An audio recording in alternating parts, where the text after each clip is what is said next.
Hey guys, and welcome back to Vlogmas.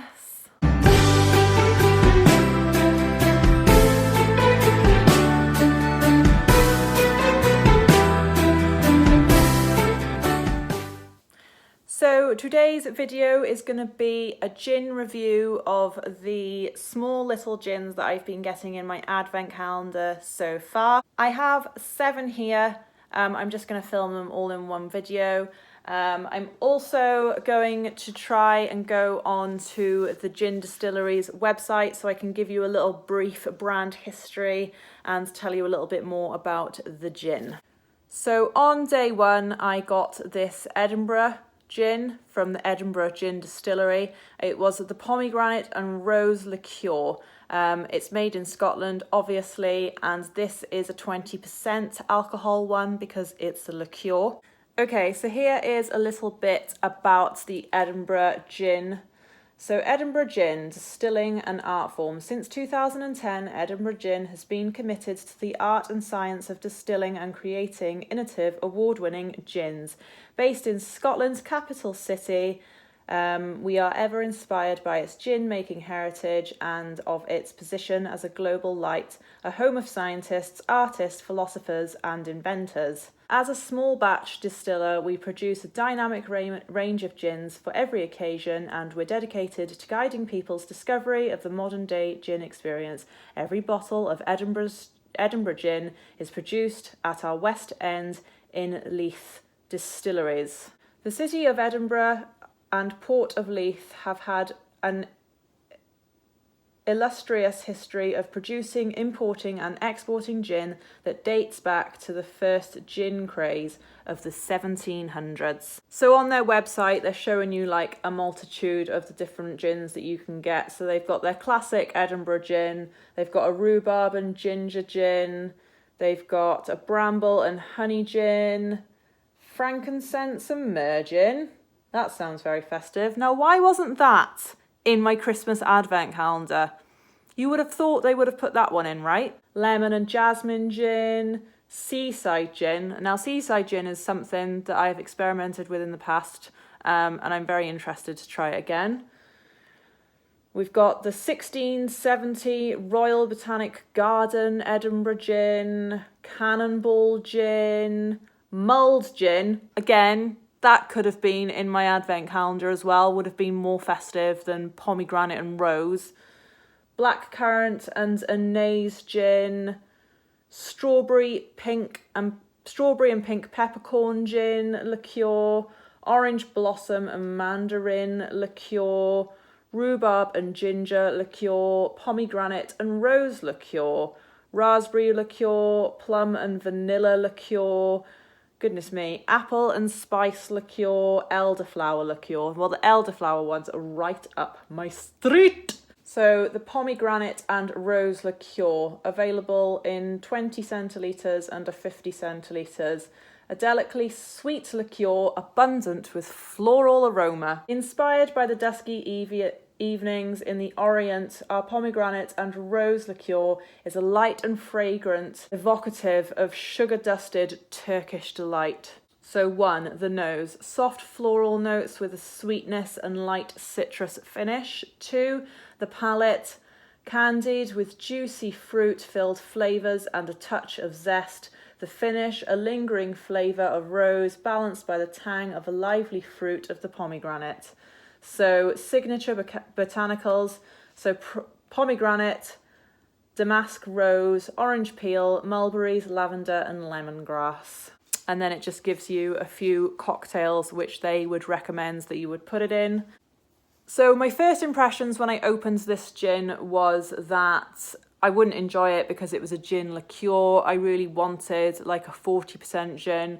I tried it. Oh my days, it tasted so good. It was super sweet, so you just know that it's full of sugar. You just know, you could feel that it was sort of like sticky and viscose.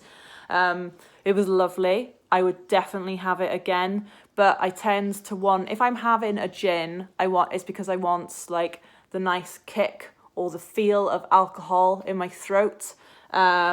Not to get drunk, but I need that sort of like feel. Obviously, this doesn't pack a punch, but it does make for a lovely like summery, soft, easy drinking drink. So possibly if you were going on a night out or for a few drinks, this one could be like one of your first drinks, or of a sort of like in between drinks, so you're not sort of like stacking up the amount of alcohol that you're drinking. Very feminine, I would say. Not that that doesn't mean that men or boys can't have it, but I would definitely say this is one for the ladies. It gets a thumbs up from me, even though it's a liqueur. So this is the gin I got from day number 2. I think I'm pronouncing it right by saying Opia, Oriental Spiced London Dry Gin. Okay, so if you wanted to go back and watch a little bit of information on Vlogmas Day 2, then there is information that I already told you about on this particular gin. I love the packaging on this. I think the elephants are super cute. Their website, a bit shaky. There's grammatical errors, spelling mistakes, and things like that. It's not the easiest of websites to navigate. Opia, pronounced Opia, obviously because I was pronouncing it completely wrong to begin with. The name itself hints an exotic world lost in time, a place of treasure to wonder, venture across this landscape and much step into the unknown as any road trip or lost weekend. We begin our quest in a historic Malaysian city steeped in cultural tradition and in search of the mysterious and darkly piquant cubeb peppers. Then to India. In India's southeast coast in Malabar, we find the earthy paradise of Kerala. Here we gather fragrant cardamom and Telecherry black peppers, the world's finest, also known as the king of spices and black gold.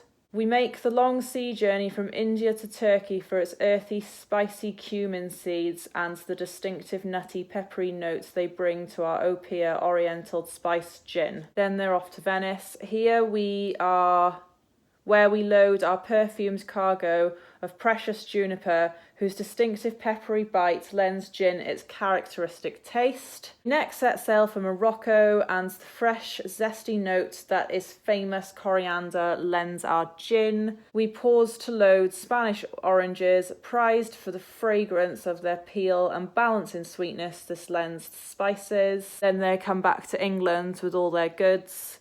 Here we are, home sweet, fragrant, peppery, zesty home. After a long journey, our precious freight has landed.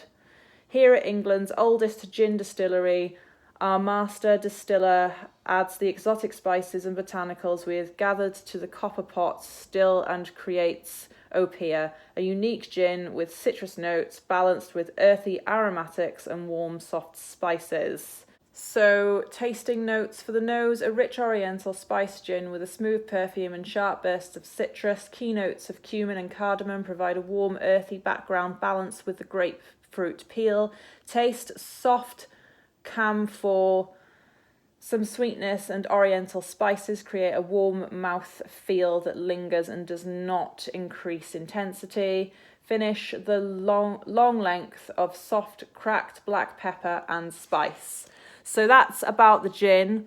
I'm not sure what other ones are available because this website is really glitchy and I don't really know how to use it. It's quite hard to navigate your way around.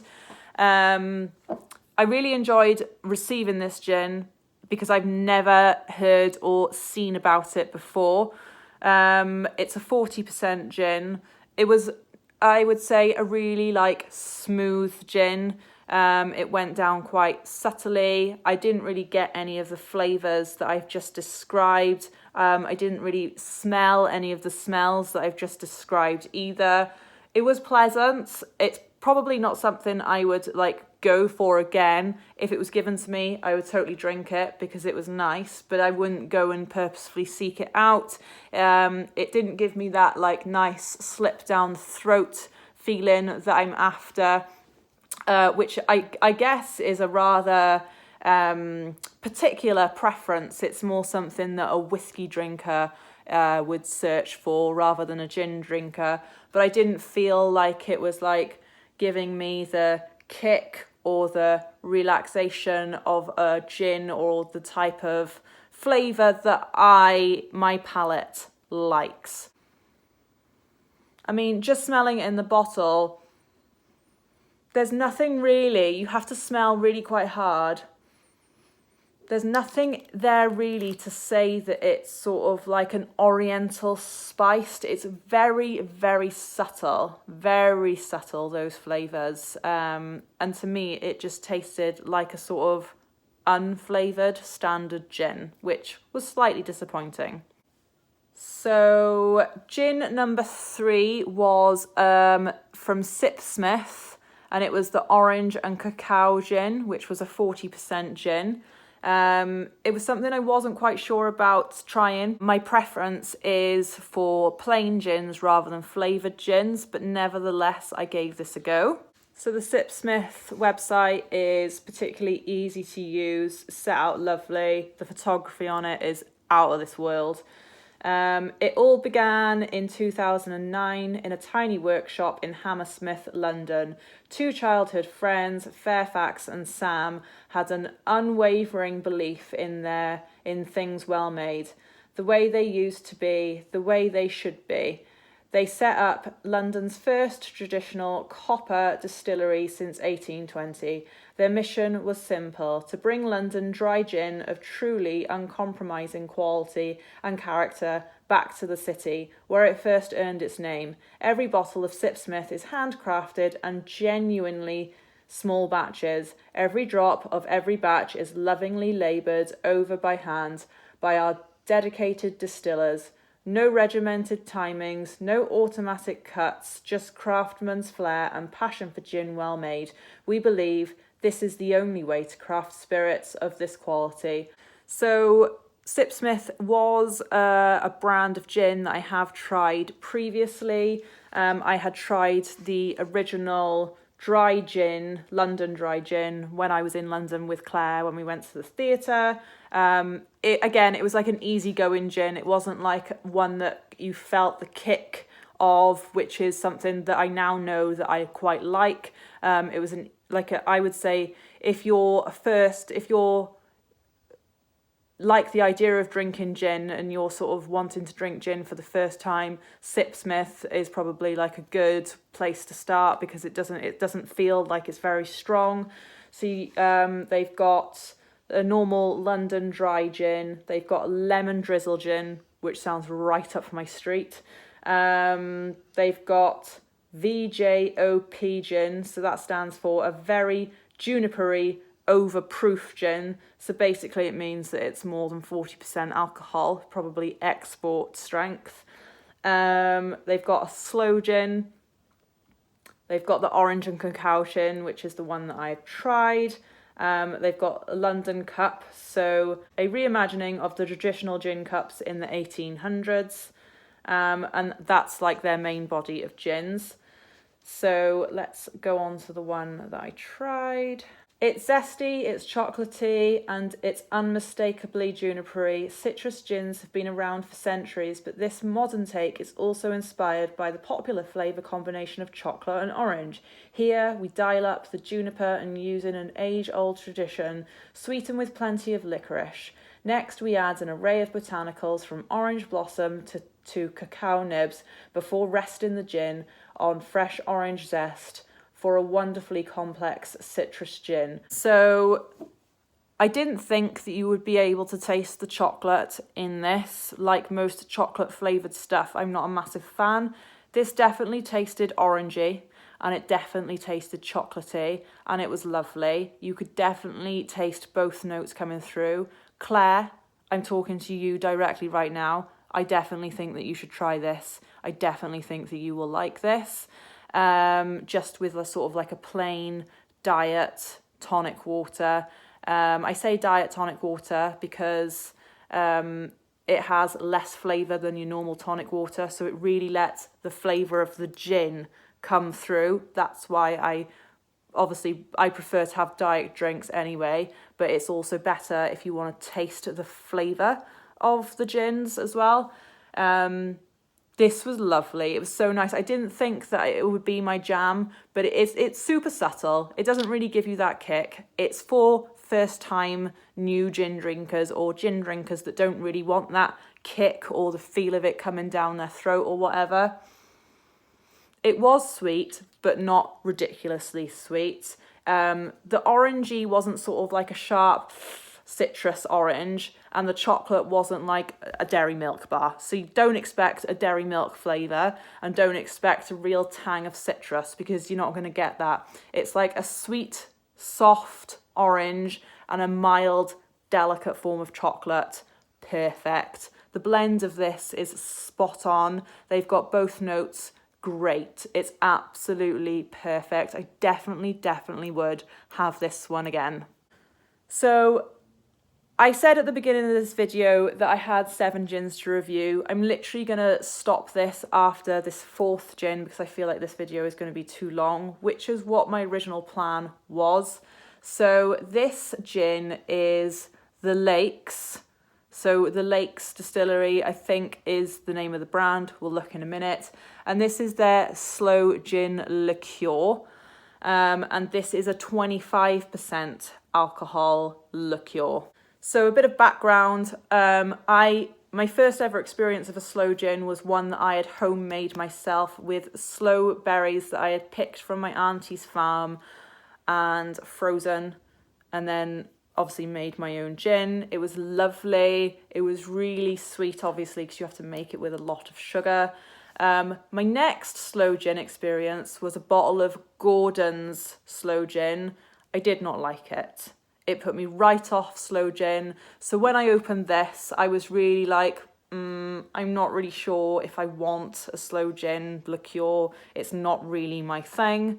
Okay, so I've just clicked on to the Lakes Distillery, and it predominantly looks like they make whiskies, which is interesting, which is something that I will come back to later in the future because I really like whiskies as well, but we're here for the gin, so I'm going to try and find out a little bit more about the gin.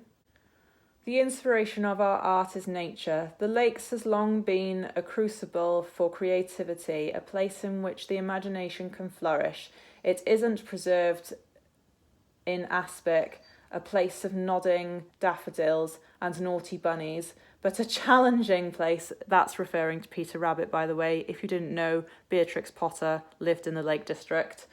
But a challenging place where questions can be asked, new ideas formulated, something which goes deeper than picture box prettiness. So as far as I can see, it doesn't really have much information about like when they started, why they started. It's got quite a lot about the whiskey, but we're not here for the whiskey, we're here for the gin. Okay, so there are other gins that they have available. So they've got the Lakes gin, which I'm assuming would just be like a straight up standard gin.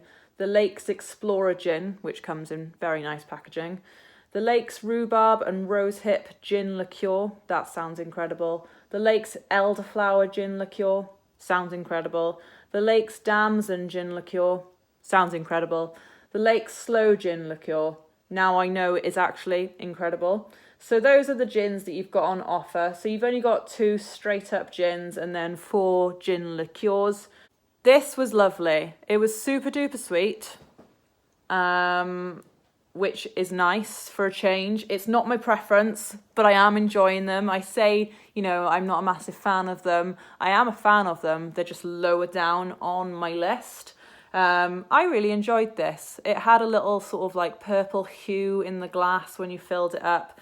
The only bugbear I have about this is a bottle with like a sort of like plastic wrapper around it. That annoys me because that can't be recycled. The glass can be recycled, but the actual plastic outer can't be. They could have just done something a little bit more classy and put on like a purple label or something like that. That's one bugbear about the packaging. Would I have this again? I wouldn't rush to have it again, but if it got given to me, I would drink it. Lovely as far as I'm concerned. Again, if you're a more sweet drinker, say if you like your ciders, Claire, I'm talking to you, then gin liqueurs, for a more sugary sweet taste, in the evening, if you're searching for something like sweets or chocolate, then having a sweet gin liqueur as a nice drink to relax or whatever is probably going to be your jam. I enjoyed it. So guys, there are the first 4 gins out of my advent calendar. I hope that was informative, probably a little bit too much information. I'm actually enjoying using this and going onto their websites. It's not something that I would like normally go out of my way and do. I'm learning a little bit about the brand. I can see that they've got other things available for me to try in the future. Yes. I'm really enjoying my gin advent calendar so far. To be honest, so far it's been worth the money. There's been a few things where I've been like, I'm not so sure about that, but I've actually ended up quite enjoying it. But yeah, give this video a thumbs up if you liked it. Click subscribe to my channel. If you want to see the rest of the gin reviews, I will be filming gin reviews for the rest of my advent calendar. I think I'll do it in this sort of format again. If you want me to change the format a little bit, then please leave some comments and suggestions in the comment box down below. Remember to hit the little notification bell so you do not miss an upload from me in the future if seeing my future videos is something that you wanted in your life. Anyway guys, there'll be no gin advent calendar opening on the end of this Vlogmas either, because this is a pre-filmed video to upload on the days where I can't vlog and get some content to you guys as easily. Anyway, I'll see you all tomorrow. Bye.